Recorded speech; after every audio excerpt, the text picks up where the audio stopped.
বন্ধুরা, আজকে আমি আপনাদের সাথে এমনই ইউনিক একটা রেসিপি শেয়ার করতে চলে এসেছি। আপনি যদি এই রেসিপিটা প্রথম বানিয়ে খান বা প্রথম বানিয়ে কাউকে খাওয়ান, কিন্তু বুঝতেই পারবে না যে এটা কী বা কী দিয়ে তৈরি হয়েছে। সামান্য উপকরণ দিয়েও যে এত সুস্বাদু এবং লোভনীয় একটা রেসিপি তৈরি করা যায়, তা আজকে আমি আপনাদের সাথে শেয়ার করব। আর এই রেসিপিটা যদি আপনি বাড়িতে একবার বানিয়ে খান, তো আপনার বারবার বানিয়ে খেতে ইচ্ছা করবে, এতটাই সুস্বাদু হয়। একবার কিছু নতুনত্ব ট্রাই করতে হলে অবশ্যই কিন্তু এই রেসিপিটা আপনারা ট্রাই করে দেখতে পারেন। দুর্দান্ত স্বাদের হয় এবং দেখতে অতুলনীয় হয়। তো কীভাবে আমি তৈরি করি স্টেপ বাই স্টেপ আপনারা পুরো ভিডিওটা স্কিপ না করে দেখতে থাকুন। দেখুন, প্রথমে আমি এখানে একটা পাত্রে আমি পরিমাপের জন্য একটা বাটি বা ছোটো আপনারা কাপ নিয়ে নেবেন। ওই কাপ ধরে যদি আপনারা পরিমাপ করেন, তাহলে কিন্তু দেখবেন ঠিক আপনাদের জিনিসটা তৈরি হয়ে যাবে। তো দেখুন, আমি ওই বাটির পরিমাণে 1 বাটি পরিমাণে বেসন নিলাম আর 1 বাটি পরিমাণে ময়দা নিলাম সমান সমান। এরপর এখানে 1 চিমটি পরিমাণে লবণ দিয়ে খুব ভালোভাবে লবণের সাথে ময়দা এবং বেসনটাকে আমাদেরকে মিক্স করে নিতে হবে। এরপর আমি এই যে চামচটা নিয়ে যে 1 চামচ পরিমাণে এর মধ্যে যে রিফাইন তেল দিয়ে দেবো। আপনারা চাইলে এখানে একটু যদি বেশি পরিমাণে তৈরি করেন, তো রিফাইন তেলের পরিমাণটা একটু বাড়িয়ে নিতে পারেন। রিফাইন তেলটা দেওয়ার পর আমি যে খুব ভালোভাবে রিফাইন তেলের সাথে ময়দা এবং বেসনটাকে মিক্স করে নিচ্ছি। তো এরপরে আমাদেরকে এর মধ্যে দিতে হবে জল। এটা কিন্তু গরম জল নয়, নর্মাল টেম্পারেচারে ঘরের যে জলটা থাকে সেই জলটাই আমি এখানে ইউজ করেছি। এরপরে আমি একটা হ্যান্ড ব্লেন্ডারের সাহায্যে বা বিটারের সাহায্যে খুব ভালোভাবে জল দিয়ে এটাকে আমাদেরকে ব্লেন্ড করে নিতে হবে। জলের পরিমাণটা অল্প অল্প করে দেবেন, একেবারে বেশি বা পুরো জলটা দিয়ে দেবেন না, তাহলে কিন্তু দেখবেন আপনি যেই ঘনত্বের ব্যাটারটা চাইছেন সে হয়ে যেতে পারে। তো আমি অল্প অল্প করে দিয়ে এটাকে গুলে নিচ্ছি। তো এবারে আমি আপনাদেরকে যে দেখিয়ে দিচ্ছি আপনারা এটা কেমন কনসিস্টেন্সিতে রাখবেন। দেখুন, আপনারা কিন্তু এই কনসিস্টেন্সিতে রাখবেন, খুব বেশি গাঢ়ও নয় আর খুব পাতলাও নয়, এরকম কনসিস্টেন্সি রাখলে কিন্তু হয়ে যাবে। এরপরে দেখুন, আমি একটা প্যানেতে তেল গরম করতে বসিয়ে দিয়েছি। এরপর একটা ছান্তা নিয়ে আমাদেরকে এরকম জালি জালি আছে, তো এবারে এর মধ্যে কড়াইয়ের মধ্যে যেমনভাবে আমরা প্রথমে বুন্দিয়া তৈরি করি সেভাবে আমাদেরকে দিয়ে দিতে হবে। যখন প্রথমে দেখবেন এক জায়গায় বেশি করে জমাট বেঁধে যাবে, তো সেটার জন্য ভয় পাবেন না, ওটা প্রথমবারে হবে, কিন্তু তারপরে সব ঠিক হয়ে যাবে।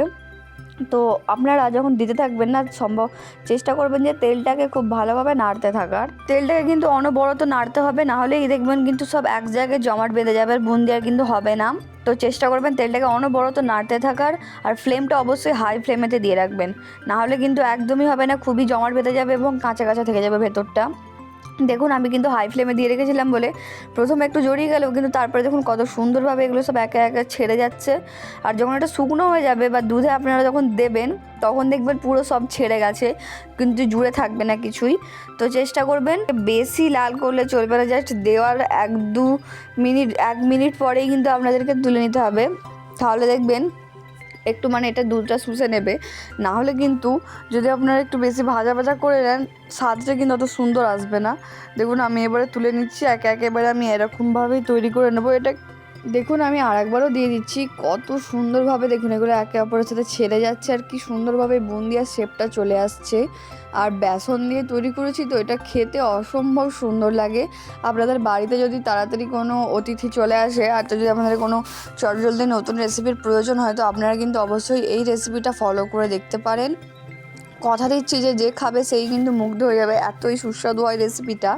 তো দেখুন, আপনারা একই প্রসেস ফলো করে এরকমভাবে একে দিয়ে দেবেন। আর আপনাদের যদি যে ফ্রাই প্যানটা আপনারা নেবেন যদি একটু ফ্ল্যাট হয় বা একটু ছড়ানো হয়, তাহলে কিন্তু আপনাদের বেশি সুবিধা হবে, একবারে কিন্তু আপনারা অনেকটা করে দিয়ে দিতে পারবেন। দেখুন, এবার আমি আবারও একে এরকম করে দিয়ে দিচ্ছি। আর খুব বেশি একবারে দিতে যাবেন না, কারণ ওপরে থেকে গেলে কিন্তু এগুলো জমাট বেঁধে যাবে, লেগে যাবে একে অপরের সাথে। এর মধ্যে একটা এলাচ, 2টো তেজপাতা ছিঁড়ে দিয়ে দিলাম আর কিছুটা কিশমিশ দিয়ে দিলাম। আপনারা যদি চান তো এর মধ্যে কাজু বাদাম অ্যাড করতে পারেন। যদি আপনারা এর মধ্যে কিছু ড্রাই ফ্রুটস অ্যাড করেন, দুর্দান্ত স্বাদের খেতে লাগবে। তো দেখুন, এরপরে আমি এর মধ্যে মেপে 1 কাপ পরিমাণে পুরো চিনি দিয়ে দেবো। যেহেতু এতটা দুধ আছে, মিষ্টির কিন্তু একটু প্রয়োজন হবে, আর এটা কিন্তু মিষ্টি মিষ্টি খেতেই খুবই ভালো লাগে। তো যার জন্য আমি আরেকটু এর মধ্যে চিনি দিয়ে দিচ্ছি। আর এখানে আপনারা টোটালি 1/2 লিটার দুধের জন্য 1 কাপ পুরো পরিমাণে চিনি ইউজ করবেন। দেখুন, এবারে আমি চিনিটা দিয়ে দুধটা অনবরত নাড়তে থাকবো। যখন দেখবেন দুধটা ফুটে যাওয়ার আগেই কিন্তু আমাদেরকে এই যে দেখুন বুন্দিয়াগুলো দিয়ে দিতে হবে। কত সুন্দর ঝরঝরে হয়েছে শুধু দেখুন বুন্দিয়াগুলো। আমি কিন্তু একটা বড় প্লেটে নিয়ে এগুলোকে ঠান্ডা করে নিয়েছিলাম, তাহলে কিন্তু দেখুন একটুও জড়িয়ে নেই, পুরো কিন্তু ঝরঝরে হয়ে গেছে। তো দেখুন দুধটাকে কিন্তু আমি অনবরত নাড়তে থাকছি। যখন দুধটা হালকা ফুটে যাবে বা ফোটার আগের মুহূর্তে কিন্তু আমাদেরকে দিতে হবে বুন্দিয়াগুলো। যদি প্রথম থেকে দিয়ে দেন তাহলে কিন্তু দেখবেন বুন্দিয়াগুলো সেদ্ধ হয়ে পুরো গলে যাবে বা খেতে একদমই ভালো লাগবে না। তো সেই প্রসেসটা কিন্তু আপনাদেরকে ফলো করতে হবে বুন্দিয়া মানে দুধেতে দেওয়ার আগে। তো দেখুন দুধটা কিন্তু আপনারা যেহেতু দেখতে পাচ্ছেন এটা কিন্তু ফুটতে শুরু করে দিয়েছে প্রায়। তো এবারে আমি এর মধ্যে হচ্ছে যে বুন্দিয়াগুলো দিয়ে দেবো। দেখুন এবার একে একে আমি বুন্দিয়াগুলো দিয়ে দিচ্ছি। আর দেখুন দুধটা আপনারা হয়তো দেখে বুঝতে পারছেন দুধটা কিন্তু ফুটতে শুরু করে দিয়েছে, এই টাইমেই আমি দিয়ে দিলাম। আর বুন্দিয়াগুলো দেওয়ার পর কিন্তু আমাদেরকে খুব জোর হয়তো 1 থেকে 1.5 মিনিট পর্যন্ত গ্যাসের ফ্লেমটা অন রাখতে হবে। একটু নেড়ে চেড়ে নিয়েই কিন্তু এবার আমাদেরকে গ্যাসের ফ্লেমটা অফ করে দিতে হবে। প্রথমে দেখুন এটা কিন্তু অতটা থকথকে হবে না, এরকম একটু থলথলে বা নরম তরল থাকবে। তো এটা যখন আপনারা বন্ধ করে দেবেন বুন্দিয়াগুলো নিজে নিজে দেখবেন দুধটা টেনে নিয়ে এটা কি সুন্দর থকথকে একটা টেক্সচার চলে আসবে এর মধ্যে। দেখুন আমি এবারে হচ্ছে যে ফ্লেমটা অফ করে দিলাম গ্যাসের। এটা কিছুটা ফুটে যাওয়ার পর এটা একটু মানে আপনাদেরকে ফুটতে দিতে হবে, যেহেতু বুন্দিয়াগুলোও একটু সেদ্ধ হবে, তাহলে কিন্তু খুব ভালোভাবে দুধটা কিন্তু এরা অ্যাবজর্ব করে নেবে। তো দেখুন এবারে আমি গ্যাসের ফ্লেমটা অফ করে দিলাম। এই পর্যায়ে কিন্তু আমি আপনাদেরকে দেখিয়ে দিচ্ছি দুধে দেওয়ার পর কনসিস্টেন্সিটা কেমন। দেখুন এখন থেকে কিন্তু হালকা হালকা করে বুন্দিয়াগুলো দুধটা টেনে নিতে শুরু করে দিয়েছে।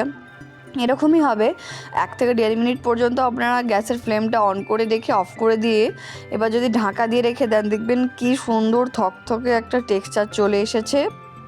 আর এই মিষ্টিটা যদি আপনারা সন্ধ্যাবেলা বানিয়ে পর 5 থেকে 10 মিনিট রাখার পর নামিয়ে নিয়েছি একটা প্লেটে। এবার আপনাদেরকে আমি সার্ভ করে দেখাই কতটা পরিমাণে ডিলিশিয়াস এবং সুস্বাদু দেখতে লাগছে। শুধু আপনারা দেখুন, এটা কিন্তু আপনাদের দেখেই মন ভরে যাবে, এত সুন্দর হয়েছে রেসিপিটা, আপনারা শুধু দেখুন।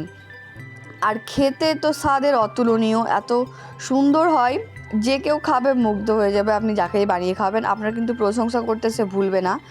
আপনাদের যদি একঘেয়ে মিষ্টি খেতে ভালো না লাগে তাহলে কিন্তু আপনারা এই মিষ্টিটা একবার বাড়িতে বানিয়ে ট্রাই করে দেখতে পারেন। সম্পূর্ণ নতুন রেসিপি, খেতেও স্বাদ দুর্দান্ত হয়, আবার তেমন করে উপকরণ ছাড়াই, খুবই সামান্য উপকরণে। আর আমি যে উপকরণগুলো দেখিয়েছি এগুলো কম বেশি সবার বাড়িতেই থাকে। তো পুরো ভিডিওটা কেমন লাগলো অবশ্যই কমেন্টে জানাবেন।